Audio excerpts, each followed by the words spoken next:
you also play a role as a QI sponsor championing for the violence reduction work. How did you see your role as a sponsor fit in? I was accountable for the nurses within the service who are usually more impacted by violence and aggression. And I had those really difficult conversations myself with my line manager, which is, what can we do to support that? So there's something about accountability, but also there's something around who is best to sponsor each project which we've got within our system, which says, so for me it was natural that with nurses I will be able to sponsor them and able to kind of get some of the hurdles out of the way. How do you find time to give your attention, your support to all these ward on top of your daily role as well? I suppose when you start to think of it in a different way, it makes sense. When you start being proactive and you start to put quality at the front of what you do, it makes sense. And I think my experience of it has been that actually the improvement advisors come and want to have a discussion with you about the projects that are occurring. And early on, it was about carving out time within my diary to make sure that quality and the violence work becomes part of what I do. Are you able to share some of the challenges that you might have faced in the last 2 years?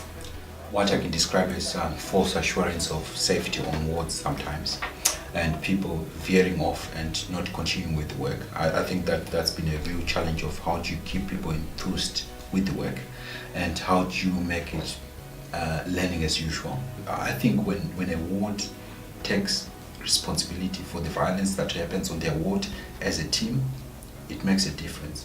It felt to me within points that it becomes a nursing issue rather than a team issue. And I think that might be something that we need to maybe challenge and think through as a service, as a directorate, but also for anyone who's going to do any kind of quality improvement work. It's about from the start, how do you make sure that everyone, as much as possible, is involved. I think it often relies on people's enthusiasm and goodwill. What you often find is when an individual who is very active in a project moves on, there is a void which is left, and that is always a challenge. And we're starting to think now, how do you make it a system issue rather than an individual issue? And I think that is always a flaw within kind of the sponsor role, because you've got really good relationships with people, mainly that are kind of project leads. And sometimes there's a fantasy in our minds that they're not going to leave, but things will change and some structural things within the service might change. But it's about how does the team and system pick that work and continue to run with it. What would be your top tips in terms of guiding them to work through the challenges? Maybe meeting with your sponsor. I think that's the first bit. And thrashing out whose issue is it. And you have got to define that. Whose issue is it? If I was to go back and I was to do it again, I think there's always the elephant in the room with this work, involving patients from the start. So the patients are more influential than the staff can ever be. And that's kind of what you can see over time. And when you've got the most influential people, why not invite them and engage them within that?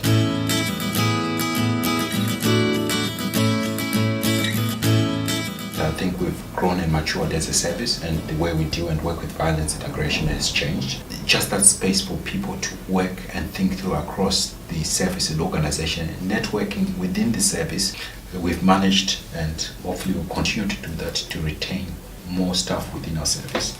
So Dave, you've been a sponsor for 2 years now for the violence reduction work. Is the role different how you envisioned it to be at the beginning? My thoughts at the start was that the role is mainly around unblocking things, buying computers and all that stuff. But actually I soon realized it's about thinking and holding things together for people and organizing and thinking through about how learning can be translated from one area to the next. But also, I never imagined that it would be taking at least 4 hours of my time every month. Actually, 4 hours that I have to meet with people, but then a lot of other time that you have to sit down and think through and go to Cure Life and all that stuff. So I think you can make the role as you want it to be. I think you have to be responsive to what is coming in front of you, and that's kind of the difference that I've seen over time. If there was anything for any other sponsors that are likely to take on these roles, is the experts are the people who are doing the work.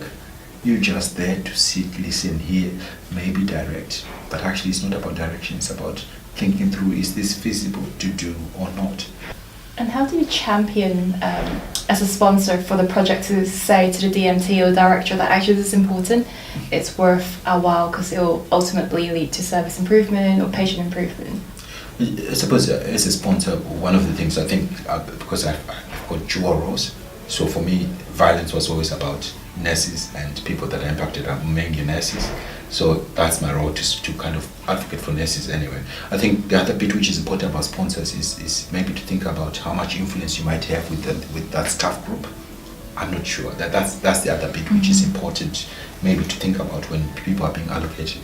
But also I think our DMT was quite receptive that we talk about it within our DMT, that actually this is what we have to do.